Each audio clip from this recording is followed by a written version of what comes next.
Jornal em Foque. Apoio Unisanta, Universidade do Grupo de Excelência do MEC. BocNews, o jornal gostoso de ler e bom de negócios.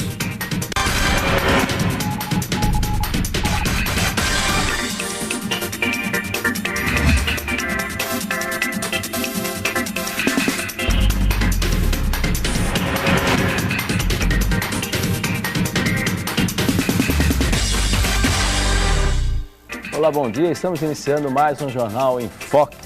Jornal em Foque com uma participação especial do presidente da Câmara de Santos, o vereador Sadal Nakai, e do colega jornalista e consultor econômico Rodolfo Amaral. E hoje vamos debater temas importantes relacionados ao Legislativo e também à administração pública. O governador Geraldo Alckmin homologou o vencedor da licitação para operar o Sistema Integrado Metropolitano SIM da Baixada Santista, por meio de parceria público-privada, PPP. Trata-se do consórcio BR Mobilidade Baixada Santista, o único participante do processo, formado pelas empresas Comporte Participações e Aviação Piracicabana, que também faz parte desse grupo e que atua em praticamente toda a região na área de transporte coletivo. A licitação refere-se à operação do transporte intermunicipal, incluindo ônibus, VLT, além do fornecimento de sistemas de veículos como os ônibus e os próprios VLTs e a operação e manutenção nos 9 municípios da Baixada Santista. O investimento privado previsto será de 666 milhões, destinado ao fornecimento de sistemas de sinalização, telecomunicação, bilhetagem para o trecho Barreira-Samaritá em São Vicente. Inclui também o fornecimento de outros 11 veículos leves sobre trilhos, além dos 22 contratados para o trecho Barreiros-Porto. O prazo de vigência da concessão é de 20 anos. A assinatura do contrato com o consórcio está prevista para fevereiro de 2015 e o prazo para que o grupo assuma a operação será no segundo semestre do próximo ano. A população da Baixada Santista, que aguarda há décadas por uma solução de mobilidade urbana que atenda efetivamente aos seus anseios, espera que o grupo vencedor da licitação realmente se comprometa a melhorar a qualidade do serviço prestado hoje, especialmente em âmbito metropolitano, pois o serviço, infelizmente, deixa muito a desejar. Palavras dos próprios usuários.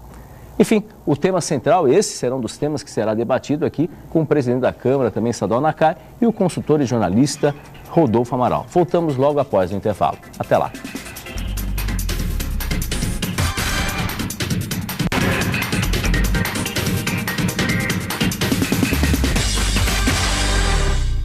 Atenção universitários, faça já a sua transferência para a Universidade Santa Cecília, Unisanta. São 33 cursos de graduação presenciais e à distância nas áreas de exatas, humanas, biológicas e saúde. Aproveite para ter acesso ao melhor ensino com 25% de desconto na primeira mensalidade. Faça parte da geração Unisanta e tenha orgulho de dizer: eu sou do Santa. Informações 32027101 ou www.unisanta.br. O novo formato, o site BocNews.com está mais interativo, dinâmico, com conteúdo ampliado e canal próprio de TV na internet.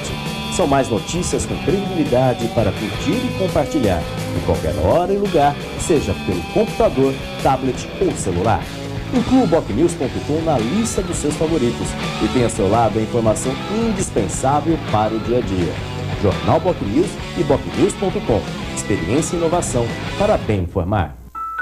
A gente sempre quer o melhor para os nossos filhos. Foi pensando assim que o governo federal firmou um importante pacto com os governos municipais, formando mais de 314 mil professores em todo o país para que todas as crianças brasileiras até os 8 anos de idade saibam ler, escrever e realizar as 4 operações matemáticas. Acesse mec.gov.br e saiba tudo sobre o Pacto Nacional pela Alfabetização na Idade Certa. Com o caminho de oportunidades, nossos filhos crescem com o Brasil.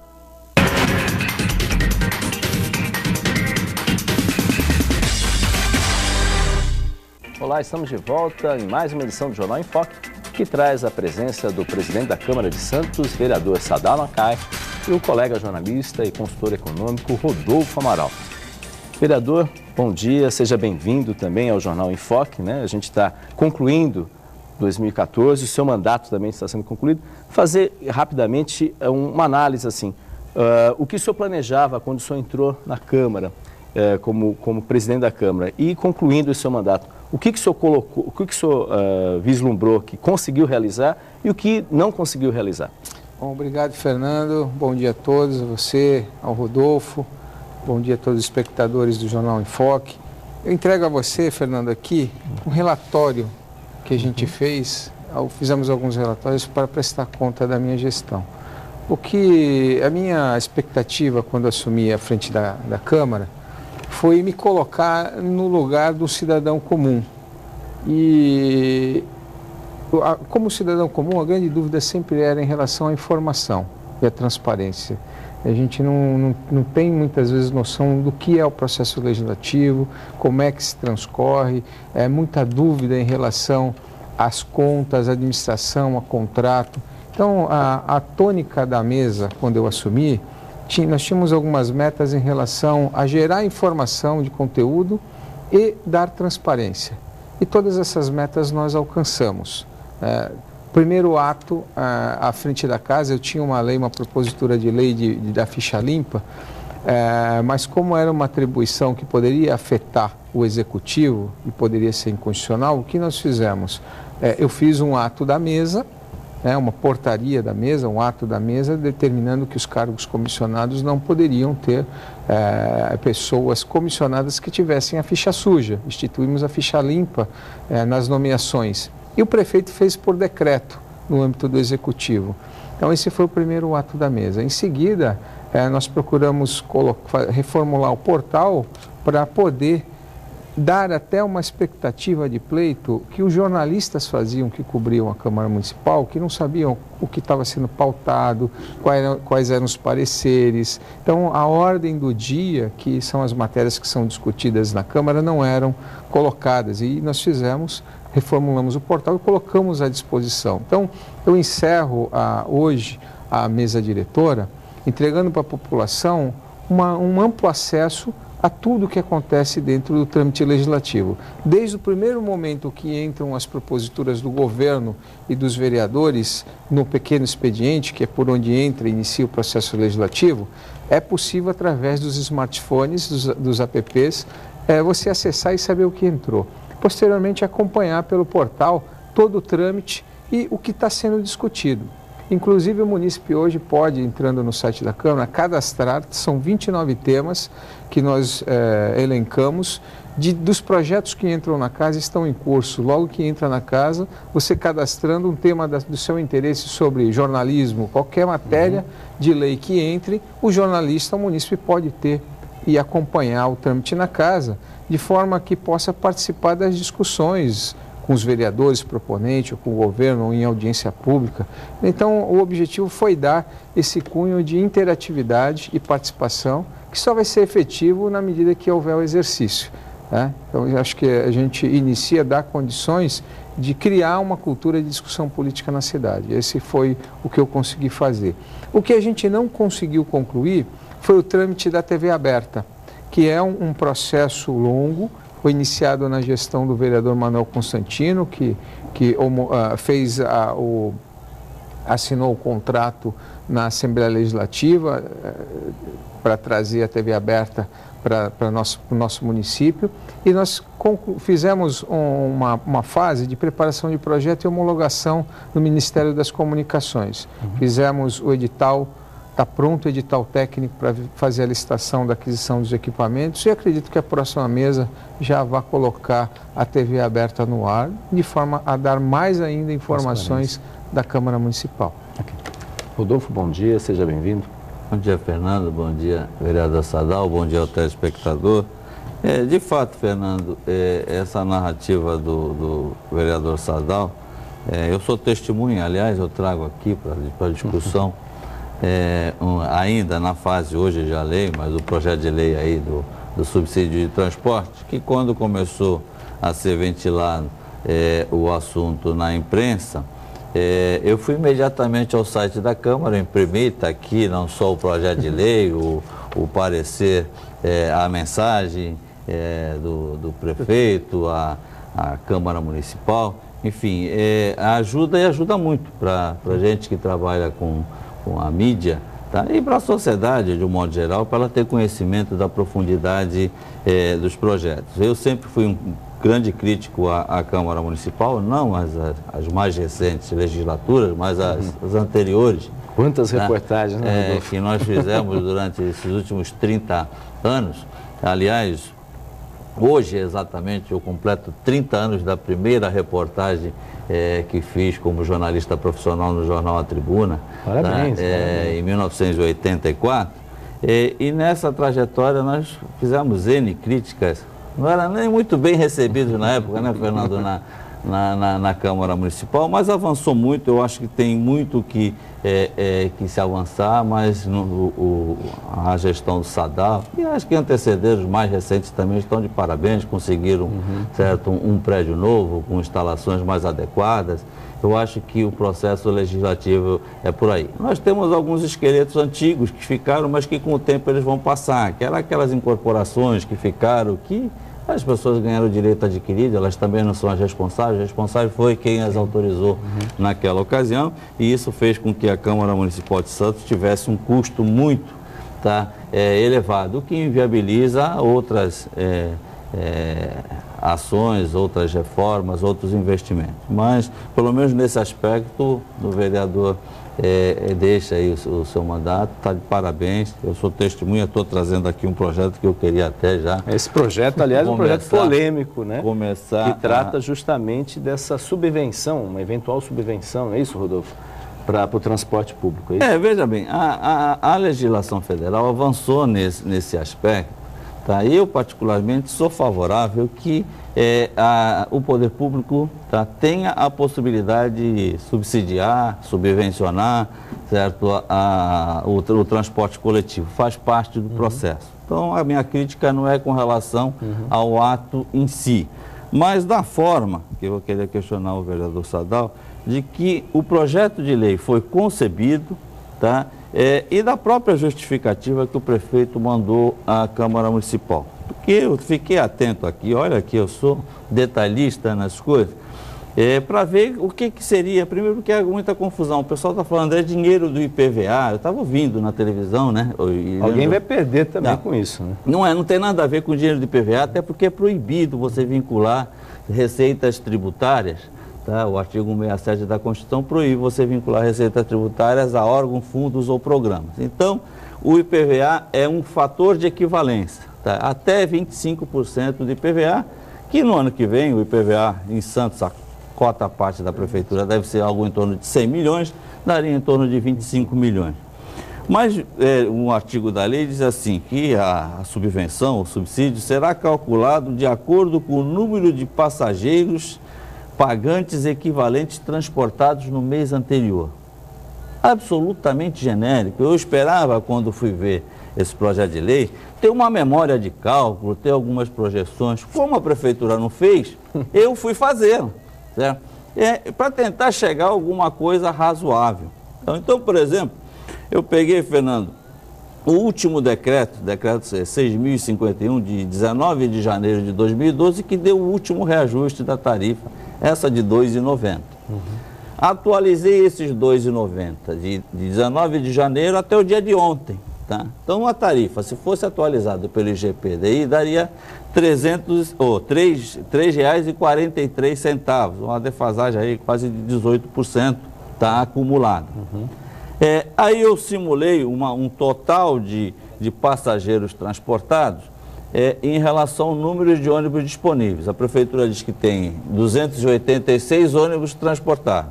A média de passageiros dia por ônibus, a média nacional é de 395 passageiros, o que eu cheguei a um valor de 40.669.000 passageiros transportados. Aí multipliquei pela alíquota de R$ 2,90 ou de R$ 3,43. E a diferença, tá, entre ambas me deu no ano 21.534.000. Portanto, o patamar é até razoável. Tá?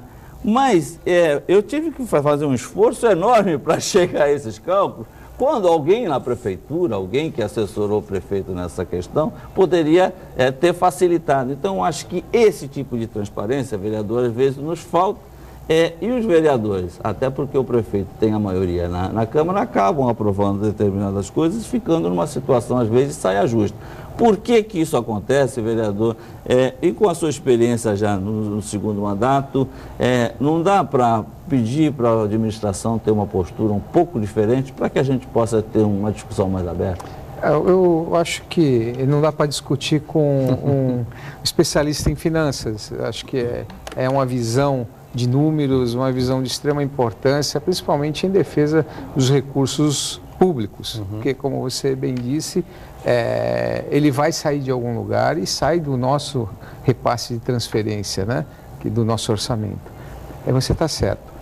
No entanto, o conceito que nos foi passado sobre o subsídio foi um conceito que está integrado ao novo edital de licitação que será feito dentro de uma perspectiva nova de integração tarifária, integração de modais e revisão da forma como é feito o transporte público na cidade de Santos. Hoje, todas as planilhas de custos são feitas em cima da rodagem circular dos ônibus coletivos.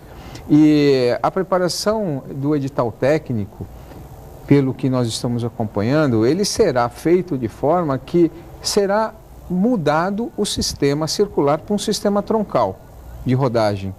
Então, a fundamentação financeira em cima dos cálculos de rodagem das planilhas atuais, elas podem servir como parâmetros, mas certamente elas serão de outra forma quando houver a integração junto do VLT.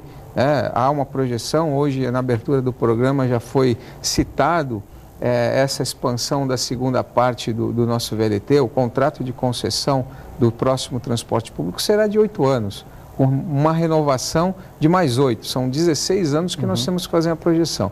Então, o subsídio foi um subsídio autorizativo, não quer dizer que já vai começar a ser usado no primeiro ano do novo contrato. Desse contrato atual não pode ser utilizado o subsídio. Porque a legislação federal, houve até uma discussão no âmbito da Câmara em relação aos conflitos da legislação municipal, da lei orgânica, com a legislação federal, porque a lei orgânica não permite que seja usado um subsídio para a empresa privada. No entanto, há um avanço na legislação federal em função da mobilidade urbana, em função do transporte público, e há uma legislação que dá a opção, no caso das planilhas serem negativas, os municípios complementarem com o subsídio. Então, foi nesse conceito que a Câmara acabou aprovando o subsídio para o transporte público, para que haja uma ferramenta no novo contrato, com um novo modelo, para poder manter um preço que está estabelecido como transporte público, e aí certamente haverá uma equação muito mais complexa, porque será integrada a um transporte estadual, que é o VLT. Então, foi com esta visão que nós aprovamos, dando um crédito ao prefeito, fazer uma proposta do novo modelo de transporte público para a cidade. Mas, vereador, eu até concordo com o princípio, tá? Eu discordo da forma. Um cheque em branco. Exatamente nesse sentido. Outro dia eu estava fazendo essa comparação lá no escritório, eu comparei essa situação mais ou menos assim, a um pai conversando com o filho pedindo uma mesada, tá? Aí o pai diz para o filho assim, eu vou te dar uma mesada a partir do ano que vem, que vai variar entre R$100 e R$2.500, certo? Aí o filho vai perguntar para o pai, evidentemente, bom, pai, mas qual é o critério para que eu receba 200 ou 300 ou 400 ou os 2.500? A lei não diz qual é o critério. Certo? Então, eu acho que eu aprovo o princípio de subsidiar, mas a forma, o detalhe, foi um cheque em branco, porque o prefeito, se ele gostar vamos dizer, não estou dizendo que ele vai fazer isso, mas se ele não for com a cara do dono da empresa e tal, ele pode dar 5 milhões, 1 milhão. Agora, se ele gostar, achar maravilhoso e etc., ele pode dar 25. Então, eu acho que uma legislação aprovada nesse formato, certo, acaba depondo contra a própria Câmara Municipal que aprovou. Sim. E tá. Houve uma discussão. Em que pese eu ter discordância em relação a alguns vereadores especificamente, tá? Eu sou obrigado a reconhecer que nós temos uma Câmara Municipal com qualidade, com profissionais e com pessoas sérias e competentes, porque não basta ser sérias, certo? Ela tem que ser sérias e competentes. E o caso do vereador Sadal é um desses. Eu tenho uma admiração, um apreço, lamento muito por não termos tido a oportunidade de tê-lo como deputado estadual. Mas acho que há falhas nessa situação. Tá? Essa questão dos 8 anos por mais 8, eu também acho discutível. Por que 8? Certo? Por que não 15 e mais 15? Por exemplo, no Porto, o sistema de concessão é de 25 anos, mais renovável para 25. Porque quanto mais elástico for o período de concessão, mais tempo a empresa tem para realizar o investimento. Sim. E, portanto, oferecer uma tarifa mais adequada. Não foi explicado, são 20 anos, não foi explicado o conceito de 8 anos. Recentemente, a Prefeitura também fez aí um convênio, no processo de concessão, com a Sabesp, porque eu cheguei a discutir com o prefeito esse projeto aqui e não gostei do resultado final. Certo? Porque a Prefeitura de São Paulo, por exemplo, assinou um contrato com a Sabesp, um convênio com a Sabesp, no qual a Sabesp assumiu um compromisso de encargo com a Prefeitura de São Paulo, com o município de São Paulo, de 13% do faturamento anual lá, certo? Sendo 6% para um fundo ambiental e 13% mínimo de investimentos e mais a parcela de 6%, quase 7% para um fundo ambiental. Se isso fosse 13%, fosse aplicado aqui no acordo da Prefeitura de Santos, tá? Que a Sabesp, poucas pessoas sabem, mas ela fatura em Santos, só em Santos, 250 milhões de reais por ano. 13% de 250 milhões de reais, dá mais de 30 milhões. Dava para colocar no transporte coletivo, certo? O dinheiro que nós não temos nenhum de retorno da Sabesp. Aí a Sabesp ofereceu uns 3 ou 4 imóveis, aquele da Caixa d'Água, que agora vai ter uma policlínica, e ficou por isso mesmo. E aí o argumento que se teve foi o seguinte: não, mas nós tínhamos uma dívida de 200 milhões com a Sabesp, ele herdou uma dívida. Herdou coisa nenhuma, porque se a Sabesp tivesse, ao longo desses 40, 50 anos que ela operou aqui em Santos, pago essa cota à parte para ter essa concessão, nós, ao invés de estar devendo, nós teríamos tido lucro. Então, cada um fala o que quer, certo? Mas a gente tem que analisar os fatos. Então, nós perdemos uma grande oportunidade de tirar uma boa receita da Sabesp, tá? Até para aplicar, tá? Se não no transporte, pelo menos em saúde, que nós precisamos e precisamos muito. Sim, esse é um problema seríssimo e a gente vai voltar a falar sobre esse assunto no próximo intervalo. Até lá.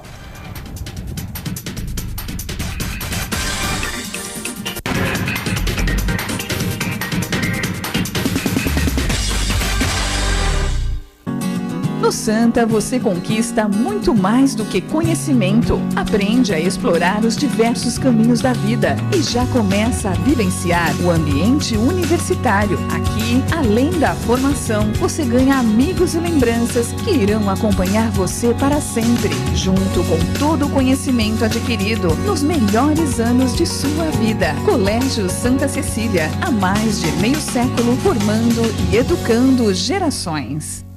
O novo formato, o site bocnews.com está mais interativo, dinâmico, com conteúdo ampliado e canal próprio de TV na internet. São mais notícias com credibilidade para curtir e compartilhar, em qualquer hora e lugar, seja pelo computador, tablet ou celular. Inclua o bocnews.com na lista dos seus favoritos e tenha ao seu lado a informação indispensável para o dia a dia. Jornal Bocnews e bocnews.com. Experiência e inovação para bem informar. Agora você pode ouvir a Santa Cecília FM onde você estiver. Baixe o aplicativo e nós vamos junto com você no tablet e no celular. Suas melhores lembranças com o que há de mais moderno em tecnologia digital. 107,7, um som perfeito. No aplicativo você ainda participa das promoções, envia suas sugestões de música e acessa o Facebook da rádio. Aplicativo Santa Cecília FM Mobile na versão Android e iPhone. Uma parceria com a Virtuis Media. Baixe o aplicativo no Google Play ou na Apple Store e vem com a gente.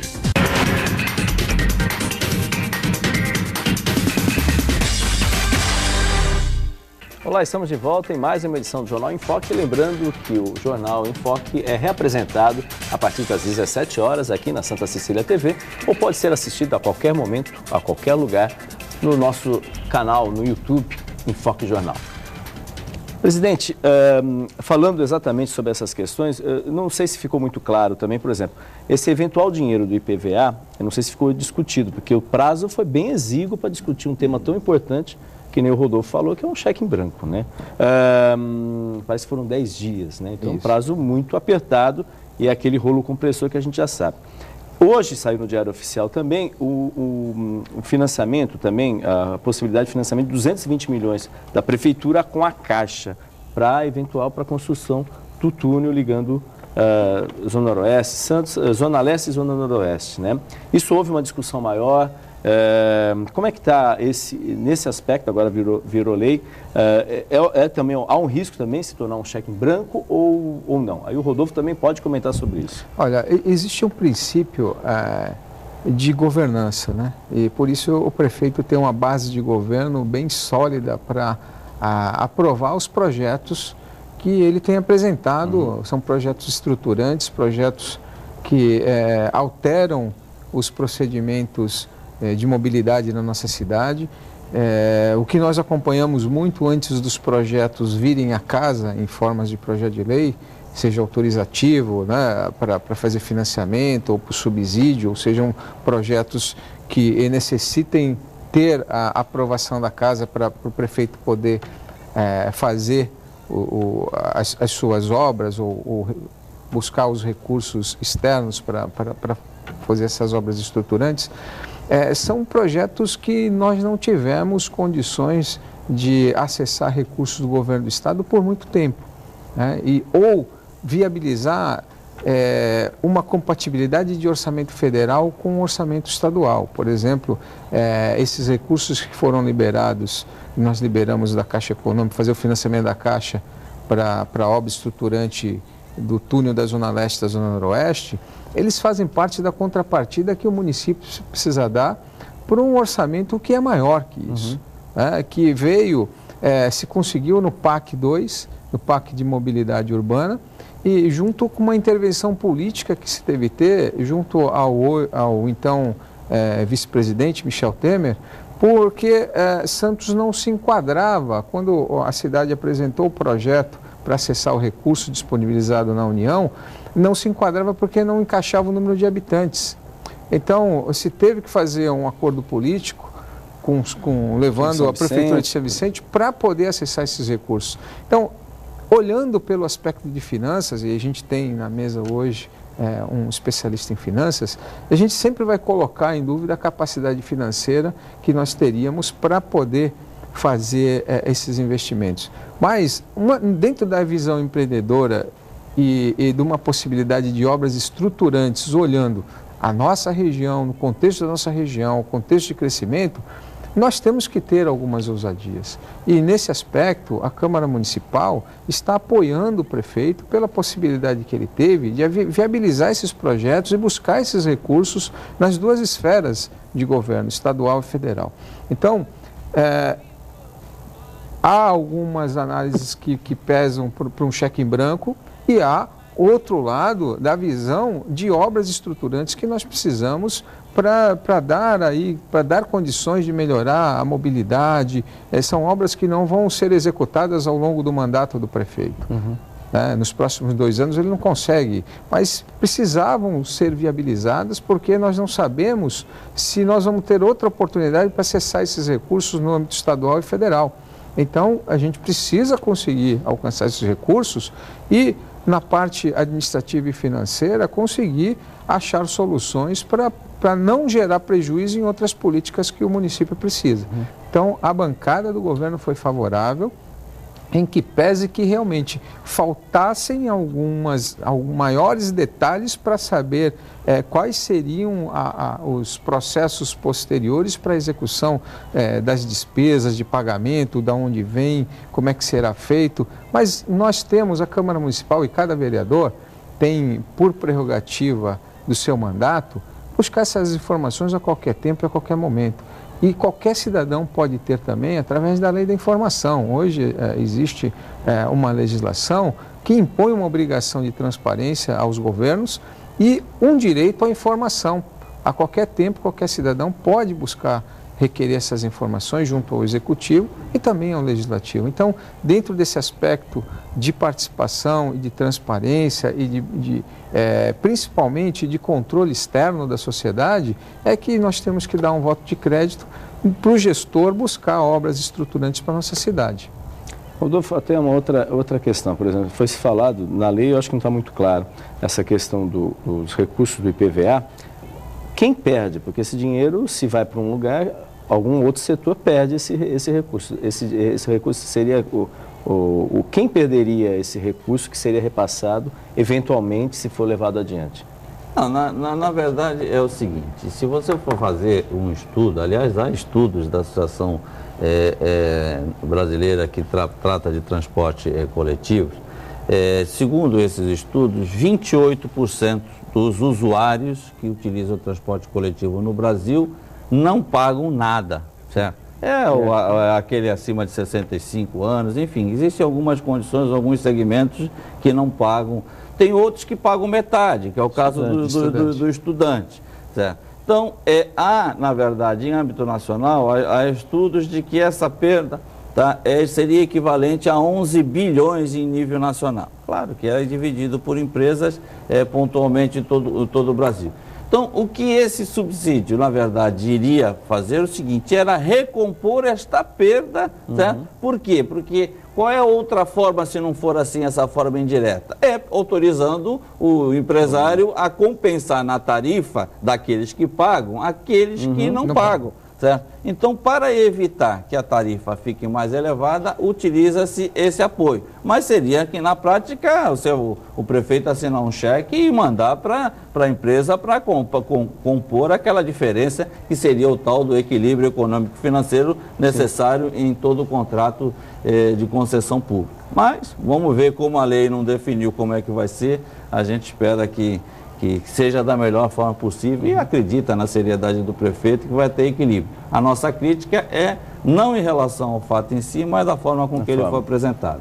E igualmente eu faço uma crítica a esta questão desses investimentos. Compreendo o que o vereador Sadal disse, o governo e a equipe de governo, o partido do governo estão lá para dar sustentação para o governo, eu não estou questionando isso acontece desde que o mundo é mundo.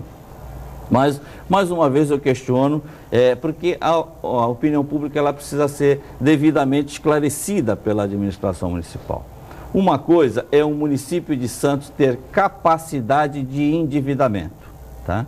E a outra é ele ter capacidade de pagamento. Se você chegar, Fernando, diante de um gerente do banco e falar que ganha 20 mil reais por mês, certo? E apresentar o olerite, ele vai te dar um cheque especial, provavelmente de 50 mil. Não significa que você vai pegar aquele cheque de 50 mil e vai numa concessionária e comprar um veículo imediatamente, porque de repente você não tem condição de pagar aquele empréstimo aos juros de 180%, 190% do cheque especial. Você vai pagar 3 carros, 2 carros a mais em função disso. Então, são coisas diferentes.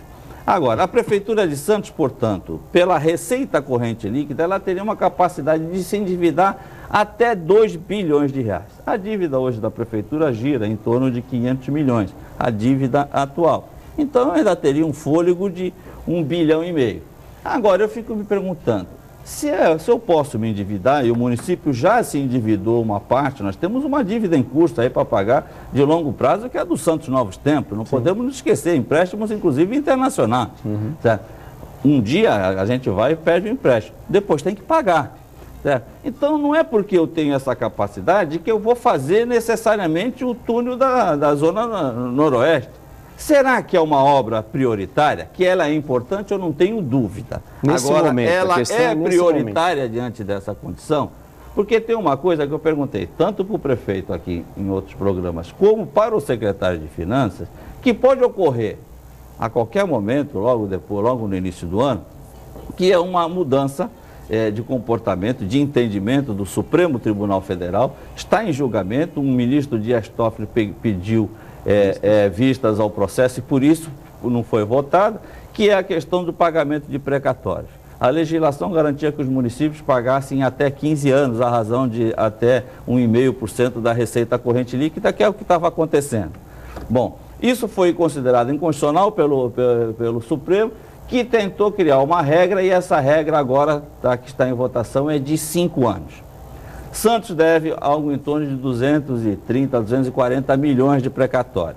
Eu pagar 240 milhões em 15 anos, o peso é X. Se eu tiver que pagar em 5, tá? A dívida, se isso for aprovado, e dos 11 votos dos ministros para ser aprovado precisam de 8, os 2 que já votaram já foram favoráveis, então uma probabilidade grande disso ser aprovado. Se isto acontecer em janeiro, fevereiro ou depois do recesso do Supremo, o município de Santos, em 2015, pode ter um acréscimo na sua obrigação de pagamento de precatório de 30 a 40 milhões de reais. De onde vai tirar esse dinheiro? Aí eu pergunto, de onde esse dinheiro vai sair? A Câmara. Então isso é muito mais importante e muito mais preocupante do que eu tentar me endividar. E essas coisas não são passadas às claras para a população. Então eu acho que se fosse uma dívida em casa, se você tivesse discutido com a sua esposa, eu vou me endividar, mas pode acontecer aquela situação que está na justiça, eu posso da minha empresa pagar um funcionário que eu não paguei corretamente, a justiça pode me condenar e nós vamos ter que vender o imóvel. Se você coloca as suas claras, sua mulher fala, então não vamos mudar de apartamento agora, vamos ficar aqui. Ou entrar numa reforma, compra tudo o carro, está sendo feito como se nós estivéssemos em céu de brigadeiro. E não é verdade. Isso não preocupa? Bem, essas explicações do Rodolfo são bem destacadas, porque o que se vê assim é um excesso de obras, até de um lado positivo, mas o cenário econômico que se vislumbra aí não é um cenário tão interessante. E os números, pelos balancetes, já demonstram aí que não vamos assim, conseguir tantas coisas assim, e nem se sabe os recursos federais se virão na mesma velocidade que, teoricamente, poderiam vir. Isso não preocupa também, vereador? Olha, Fernando, é o eterno conflito da visão do economista com a visão do empreendedor e, principalmente, com a visão política. Não tenha dúvida, a visão econômica era importantíssima para balizar o gestor, o político, o presidente, o governador, o prefeito, é fundamental. Mas, na construção de algumas estruturas que a sociedade precisa, principalmente nesse momento, essa discussão que nos é proporcionada dentro dos conceitos de mobilidade. Nós vivemos os últimos 10 anos numa fase de consumo crescente, no aumento do transporte individual. Não há um município nesse país que não está tendo o problema que nós convivemos na nossa cidade, né? E, no entanto, ninguém previu, o governo federal não previu o nível de endividamento do cidadão. Nós vamos começar a ter sérios problemas econômicos. Sim, não é só na macroeconomia, o problema doméstico também, com o cidadão devolvendo o apartamento que financiou, o carro que comprou, endividado com o banco, com cartões, com cheque especial. Isso é fruto de uma sociedade de consumo acelerada que foi uma proposta de aquecimento da economia do governo federal. E, no entanto, nós dos municípios acabamos tendo todo esse reflexo e os governos precisam dar prontas respostas, né? Até dentro dessa visão, Rodolfo, que a gente, da recente disputa aí da possibilidade de ir para a Assembleia Legislativa, uma das visões que eu acabei tendo para uma proposta de representatividade era a defesa dos projetos metropolitanos. O governo do estado começa a fazer uma gestão de governança em cima de macrometrópoles. E os investimentos que o governo do estado começa a despender para as regiões é em cima dessas visões de macrometrópole. E o nosso município, ele precisa participar dessa visão estruturante. Hoje, o jornal local da cidade mostra o governador fez o anúncio da possibilidade já de cadastramento, anunciou a empresa que vai operar o sistema de integração e deu uma demonstração e me remeteu, Rodolfo, à nossa juventude na década de 70, quando surgiu o primeiro metrô de São Paulo, que ninguém sabia o que era o metrô. Então a gente está nesse momento, depois de mais de 40 anos, tendo uma possibilidade de um transporte público que vai modificar o sistema de mobilidade aí para os próximos 10, 20 anos. E tudo isso tem um preço. Tudo isso tem um preço. E se a gente for olhar só a questão econômica, nós não faríamos esse investimento. Conversando recentemente com o deputado constituinte Gastone Rigg, ele me falou uma peculiaridade desta obra do metrô de São Paulo, porque pela viabilidade econômica não era a primeira ligação da Zona Leste que se faria, era do Norte e Sul, que tinha muito mais mobilidade, mas por questões políticas se fez essa primeira parte do metrô, onde posteriormente foram agregados outras extensões de mobilidade que hoje qualquer outro estado da federação quer ter um sistema de mobilidade igual ao metrô, já está saturado, mas precisou iniciar. E esses modais que o prefeito está apostando na ligação da Zona Leste com a Zona Noroeste, tem a ver com o projeto de crescimento da cidade. A obra de Santos Novos Tempos, o sistema de macrodrenagem que está sendo proposto, é para levar o desenvolvimento econômico para a Zona Noroeste, para formar um novo núcleo de desenvolvimento urbano e econômico, para que a cidade possa ir recepcionar quem tem vindo para a cidade, as pessoas não terem que se deslocar tanto e ter essa visão da cidade integrada no sistema metropolitano, já que os estudos que foram feitos e que a gente teve acesso de origem e destino demonstram um deslocamento grande da parte sul e da parte norte, tanto do Guarujá vindo para a cidade de Santos, quanto de Praia Grande e São Vicente vindo para Santos para trabalhar, seja no Porto ou passando por Santos para ir para Cubatão. Então, essa visão estruturante, o nosso prefeito acabou fazendo essas apostas e politicamente, não economicamente, a gente acaba respaldando, dando apoio a esses projetos do Paulo Alexandre. Ok. Rodolfo, antes da gente voltar, a gente tem os intervalos e a gente volta logo mais com o presidente da Câmara, Sadal Nakai, e o jornalista Rodolfo Amaral, que já tem uma pergunta na ponta da língua. Até lá.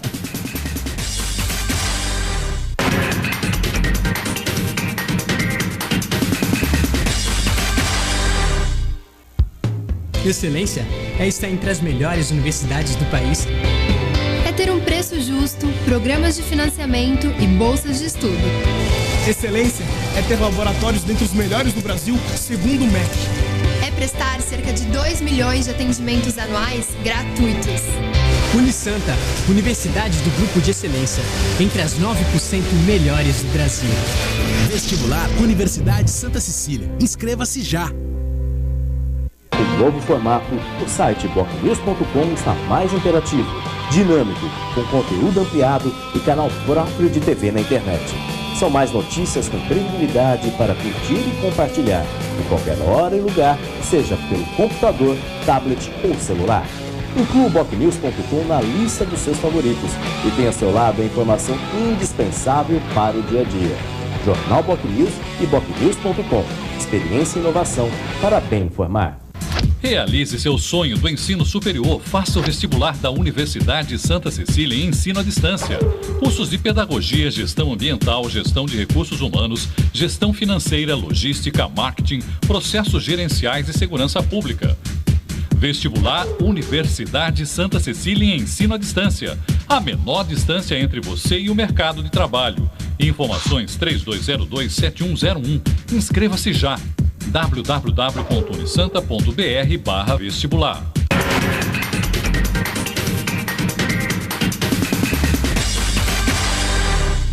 Olá, estamos de volta no último bloco do Jornal em Foque de hoje, que traz a presença do presidente da Câmara, Sadal Nakai, e o colega jornalista e consultor econômico Rodolfo Amaral, que tem uma pergunta para o vereador. Na verdade, Fernando, eu concordo com o que o Sadal falou do ponto de vista conceitual, mas sou obrigado a voltar a determinados assuntos.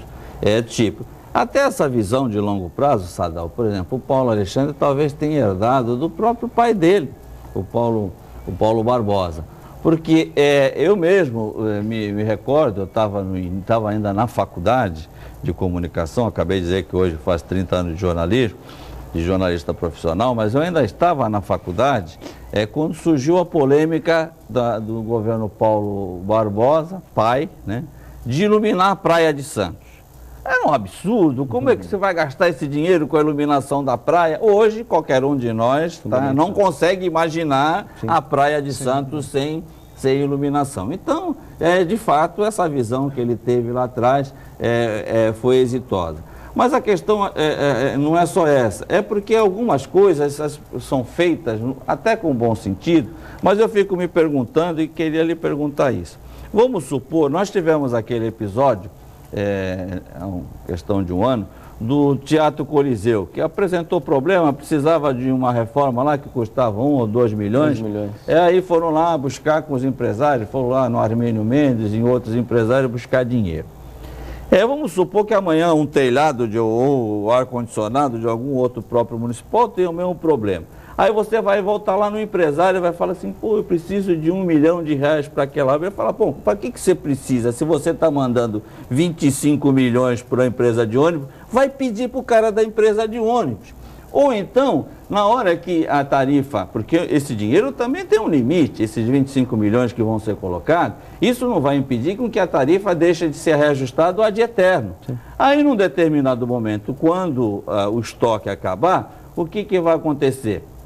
O empresário da própria companhia, seja lá qual for, de transporte, que o funcionário estiver insatisfeito com o reajuste salarial, vai lá pedir para o prefeito, manda ele aumentar o valor, a greve vai sair da porta das transportadoras e vai para a porta da prefeitura e da Câmara Municipal. Guarde o que eu estou falando, essa probabilidade, então tem determinadas ações, certo, que tem algumas reações. E com relação às obras de vulto, tá? Eu não tenho nada contra, acho que elas têm que, desde que calculados adequadamente esses investimentos, elas têm que existir. Eu só tenho receio com relação ao que eu estou vendo no momento na cidade. A gente vê tapume em todo quanto que é lugar dessa cidade. Mas são tapumes que às vezes ficam um ano. Certo? A Praça Palmares lá, do skate, ficou, não sei, uns 8, não sei quantos meses ficou aquilo lá. 5 meses. A concha acústica, que já foi anunciada a reforma, e agora, que era esse ano, já ficou para o ano que vem. E a Biblioteca Mário Faria, que está um ano fechado. O vereador Sadal deve estar ouvindo todos os dias lá na ponta da praia, porque é o reduto principal dele, críticas com relação ao Rebouças. É outro tapume que está lá. Não era mais fácil arrumar aquela piscina do Rebouças que gerou problema e liberar. E quando viesse um dinheiro de vulto da verba Haddad, fazer a obra mais estruturante? Não. Aí para tudo, as pessoas não usam, colocam o tapume, o Canal 6 também, a ciclovia está lá. Quer dizer, então é obra em todo lugar, você é verdade, mas é obra com tapume. Vamos concentrar os esforços em algumas e ir liberando para a população.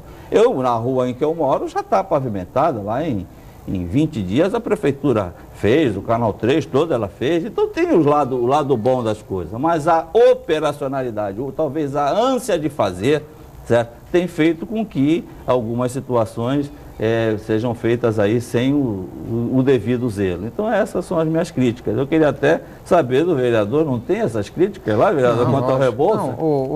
A gente ouve muito, a crítica do Rebouças iniciou antes mesmo das obras, porque havia uma piscina, e essa piscina teve um problema de vazamento, mas você não consegue lidar com o tratamento, às vezes, da piscina, você depende de recursos, tem que fazer licitação, demora, e chove, apesar que choveu pouco, mas a piscina sempre ficava tratada com a água. Então os vizinhos olhavam de cima e falavam, foco de criador da dengue. Então sempre se tem essa visão do abandono do poder público quando a obra ou algum equipamento fica naquele stand-by, né, aguardando recursos para a resolutividade dos problemas.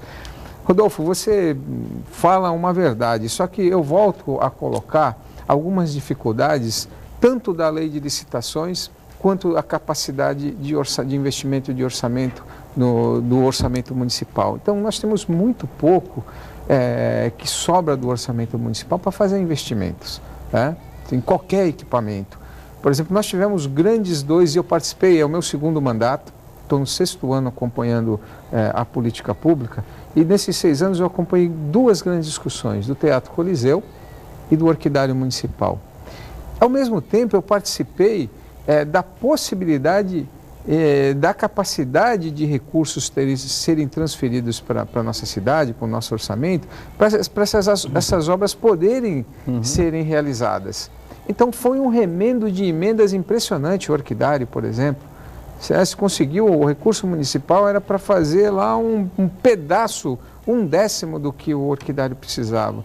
E que se conseguiu emenda, o prefeito, então, na época deputado estadual, mandou 2 emendas, o Beto Mansur mandou emenda, vários deputados, tanto federais quanto estaduais, mandaram emenda. E a emenda, a concretização da emenda do parlamentar, ele depende de projetos. E o projeto foi remendado, foi puxadinho, faz um puxadinho aqui para conseguir consolidar o orçamento da emenda, para fazer uma reforma, o outro para fazer lá a parte de laboratório. Então, quando você entra no processo de licitação, você não fez uma licitação completa, do projeto pronto. E isso causa um grande problema de fiscalização, de empreiteira que não teve capacidade de entregar as obras. Para o poder público isso é muito difícil. Os nossos orçamentos, a sincronia de orçamentos, ele fica difícil para o gestor público ele conseguir fazer com eficiência. Precisa ter muita gente acompanhando. No dia que a gente tiver a unificação de mandato, que os orçamentos forem aprovados ao mesmo tempo, você sabe disso, você é economista, será muito mais fácil para você conseguir um recurso de transferência e fazer uma licitação única para determinados projetos. Não precisa ficar pedindo para deputado emenda para você concluir alguns equipamentos públicos. Então, o que eu percebo que essa administração, pela proximidade que o nosso prefeito teve junto ao governador e pela proximidade do ano eleitoral, que implicava no impedimento de transferências de recurso, foi viabilizado todas as possibilidades de orçamento possíveis. E é ruim porque no dia a dia você convive com obra, né? Mas isso vai passar, isso tem que passar, porque as obras devem ser concluídas. A responsabilidade nossa, enquanto vereadores, de fiscalizar da execução, dos repasses serem feitos corretamente, do dinheiro público ser usado corretamente, mas que é um momento da cidade viver obras em função da possibilidade de acessos que o prefeito conseguiu, viabilizar os projetos antes do ano eleitoral ser proibitivo para que fosse aprovado determinados repasses, é o que está resultando na nossa capacidade hoje de conviver com obras que, tanto de verbadade, quanto de emenda, como transferências do orçamento do Estado para algumas obras e que estão sendo concretizadas aí na nossa cidade, e a gente acaba convivendo com essas várias obras ao mesmo tempo.